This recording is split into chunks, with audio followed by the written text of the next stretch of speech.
Je donne maintenant la parole à son Excellence, le prince Faisal bin Farhan Al Saoud, ministre des Affaires étrangères de l'Arabie Saoudite.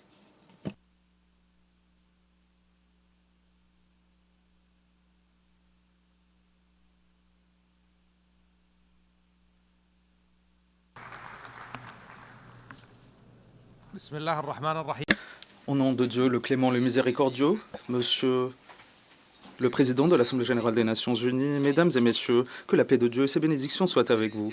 Permettez-moi, à l'entame de mon propos, de féliciter Son Excellence Monsieur Philemon Yang pour son accession à la présidence de la 79e session de l'Assemblée générale des Nations unies. Nous remercions Monsieur Denis Francis pour les efforts qu'il a consentis lors de la session précédente. Je voudrais également saisir cette opportunité pour remercier le secrétaire général des Nations unies, M. Antonio Guterres, pour les efforts inlassables qu'il déploie afin de réaliser les buts et principes de la Charte des Nations unies.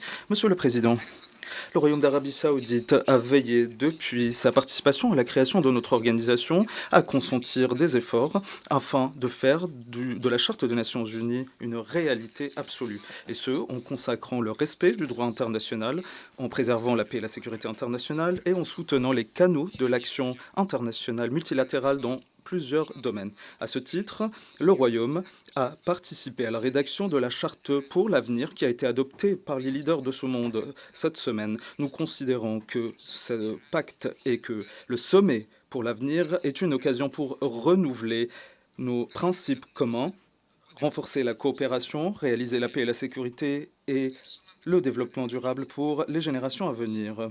Nous veillons au Royaume d'Arabie saoudite à renforcer le rôle des institutions financières internationales pour garantir la relance économique. Monsieur le Président, le monde vit au rythme de crise et malheureusement, nous sommes contentés de gérer ces crises au lieu de trouver des solutions pratiques. Ceci est dû au laxisme dans les efforts internationaux notamment et la sélectivité dans la réalisation du droit international et du droit humanitaire international, ce qui a conduit à l'exacerbation de la violence et des conflits et menace les principes de notre Charte des Nations unies et sape l'action commune pour trouver des solutions pacifiques, ces solutions qui permettent de préserver la vie des civils et mettre fin au combat et asseoir la paix et le développement sur le plan régional et international.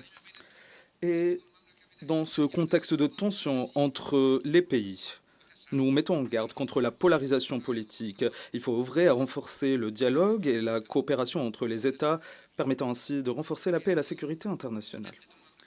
Dans ce contexte, nous refusons de manière catégorique tous les crimes perpétrés par Israël contre le peuple palestinien frère. Ces derniers crimes perpétrés contre des civils sans défense n'est qu'un chapitre de la souffrance de ce peuple frère, ce peuple qui souffre depuis des décennies maintenant. Ces pratiques barbares israéliennes, tout au long de l'année dernière, a coûté la vie à des dizaines de millions de civils palestiniens, pour la plupart des femmes et des enfants, et notamment à cause des bombardements, des meurtres et de la destruction. Il s'agit d'une véritable catastrophe humaine qui ne cesse de s'aggraver. Il est nécessaire de mettre un terme à cette agression. C'est pourquoi le Royaume a accueilli le sommet arabo-islamique conjoint extraordinaire le 11 novembre 2023 avec la participation de chefs d'État et de gouvernement de pays membres de la Ligue arabe et de l'Organisation de la coopération islamique. Nous avons adopté des résolutions et des décisions qui reflètent la volonté des peuples arabo-musulmans. Nous avons appelé à mettre fin à l'effusion de sang, à acheminer les aides humanitaires sans entrave et réaliser les demandes légitimes du peuple palestinien, notamment la création de son État indépendant.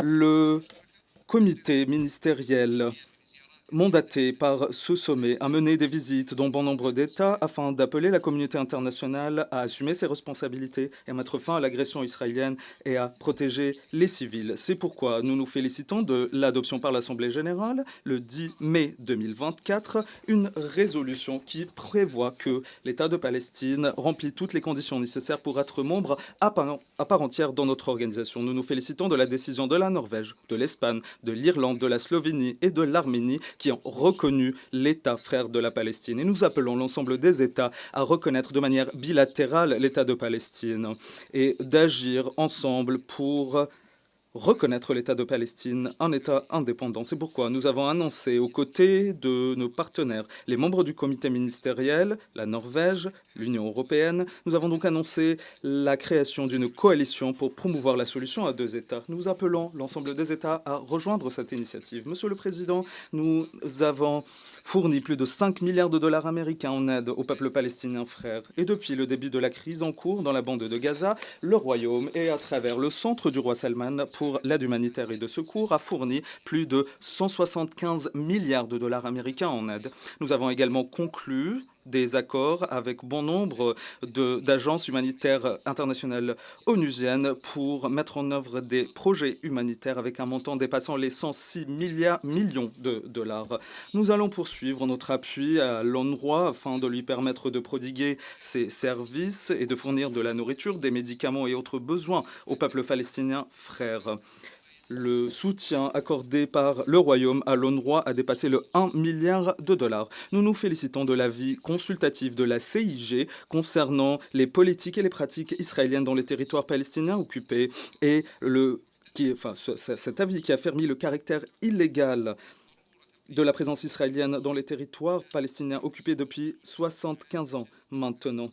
Il est nécessaire de trouver une solution globale et juste de la cause palestinienne fondée sur les résolutions de la légalité internationale et de l'initiative de paix arabe, permettant ainsi au peuple palestinien d'établir son État indépendant dans les frontières de 1967 avec Jérusalem-Est comme capitale.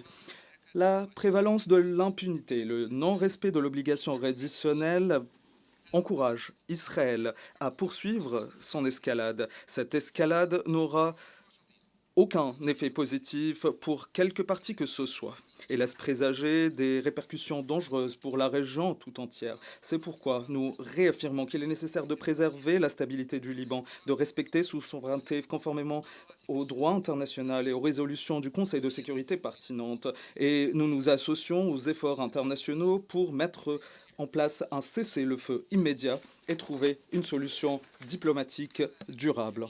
Nous appelons l'ensemble des parties à faire preuve de sagesse et de faire preuve d'un grand degré de retenue pour éviter une véritable guerre dans la région. Monsieur le Président, le Royaume a pris des mesures claires pour garantir l'apaisement et le développement sur le plan régional. En effet, nous avons conclu un accord avec l'Iran pour la reprise de nos relations diplomatiques sur la base de respect de la souveraineté, la non-ingérence dans les affaires internes, le respect de la Charte des Nations Unies et de l'Organisation de la coopération islamique.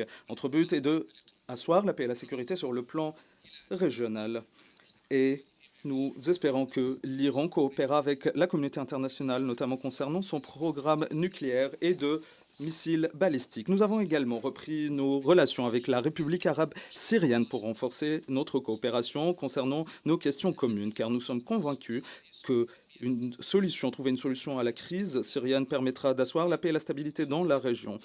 Et nous réaffirmons la nécessité de préserver la sécurité de la Syrie, sa stabilité, l'intégrité de ses territoire. Par ailleurs, et au Yémen, nous soutenons l'ensemble des efforts pour trouver une solution à la crise et pour lever la souffrance humanitaire du peuple yéménite frère. Il est indispensable de trouver des solutions politiques pour restaurer la paix et la stabilité dans la région.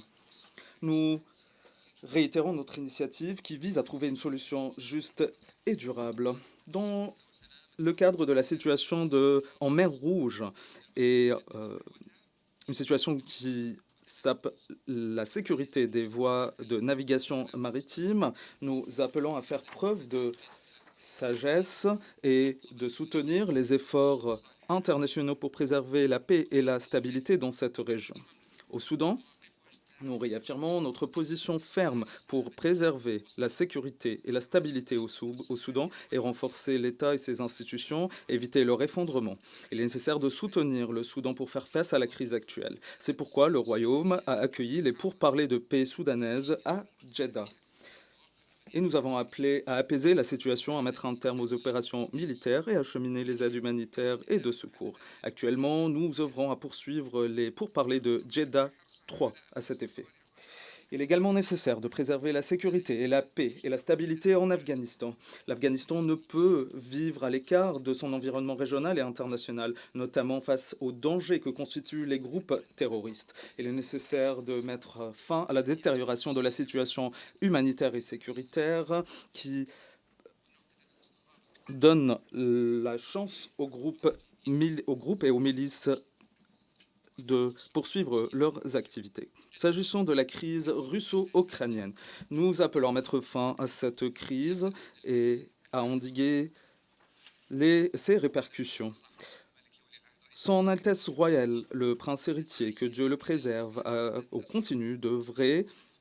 Et nous avons également annoncé la libération de plusieurs prisonniers de différentes nationalités. Nous avons accueilli également une réunion d'un conseiller ou de différents conseillers de plusieurs pays et avec la participation de plusieurs États et organisations internationales.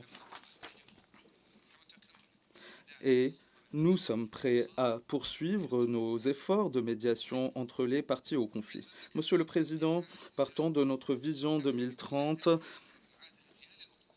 nous aspirons à réaliser les besoins des générations à venir, autonomiser les femmes et les jeunes, jeter des ponts avec le monde. Et à travers notre approche en matière de développement, nous aspirons à réaliser un développement global axé sur l'humain et tout en préservant ses droits, sa dignité et en répondant à ses aspirations. Monsieur le Président, en matière énergétique, nous travaillons à réaliser la sécurité énergétique et à garantir un accès à des prix raisonnables à l'énergie et à limiter les effets du changement climatique.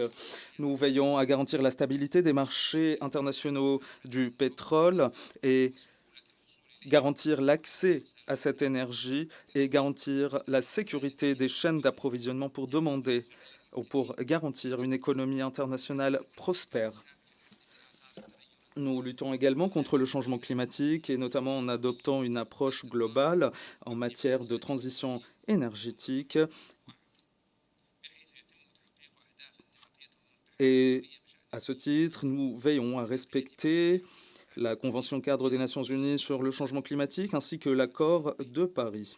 Et ce, en tirant profit de toutes les techniques à notre disposition pour limiter les émissions en gaz à effet de serre. Le Royaume dispose de techniques qui lui ont permis d'être parmi les pays les mieux placés selon l'indicateur de densité du carbone et du méthane. Nous œuvrons actuellement à créer un centre de séquestration, de transfert et de stockage de carbone dans la ville de Al-Jubail, et ce avec une capacité de plus de 9 millions de tonnes d'ici à 2025 et 44 millions de tonnes d'ici à 2030. Monsieur le Président, nous soutenons les objectifs de développement durable et la coopération internationale pour lutter contre le changement climatique. C'est pourquoi, lors du sommet entre l'Arabie saoudite et l'Afrique, nous avons annoncé une participation à hauteur de 50 milliards de dollars pour soutenir ces efforts. Nous avons également lancé des initiatives telles qu'une Arabie saoudite verte, un Moyen-Orient vert, et nous investissons également dans les techniques pour réduire la densité du carbone et pour renforcer la production de l'électricité et de l'hydrogène propre. Le Royaume soutient également des projets pour rationaliser la consommation de l'énergie et pour préserver la vie et la richesse hydrique et la vie marine. C'est pour ça que nous avons célébré la Journée internationale pour l'environnement en 2024 et nous allons prochainement accueillir la COP 16 des États membres de la Convention des Nations Unies contre la désertification, réaffirmant notre engagement à protéger l'avenir et à lutter contre la désertification. Nous avons également l'intention d'accueillir le Forum international des eaux en 2027. Le prince héritier, que Dieu le préserve, a annoncé la création d'une organisation internationale pour les ressources hydriques en septembre dernier pour lutter contre les défis liés aux ressources hydriques. Monsieur le Président, le Royaume d'Arabie Saoudite œuvre à asseoir un monde exempt des armes nucléaires. C'est pourquoi nous appelons l'ensemble des États à préserver le régime de non-prolifération tout en préservant le droit des États à utiliser l'énergie nucléaire à des fins pacifiques. Nous soutenons les efforts en matière de lutte contre le terrorisme. Il est nécessaire de renforcer notre action commune, de poursuivre la coordination avec nos partenaires internationaux pour lutter contre cette menace. Il est nécessaire de consentir davantage d'efforts afin de lutter contre les campagnes lancées par les groupes terroristes. Il est également nécessaire de poursuivre notre travail pour lutter contre le financement du terrorisme. Monsieur le Président, le Royaume a été choisi pour accueillir l'exposition universelle 2030.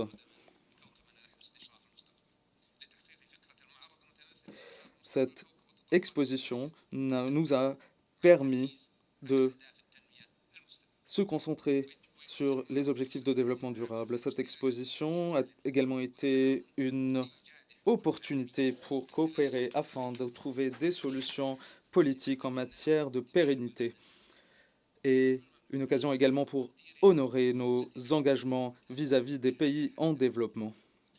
En guise de conclusion, nous avons espoir que les efforts consentis vont permettre d'asseoir nos principes communs dans le respect mutuel pour bâtir un avenir meilleur pour l'humanité tout entière et que la paix de Dieu et ses bénédictions soient avec vous. Je remercie le ministre des Affaires étrangères de l'Arabie saoudite.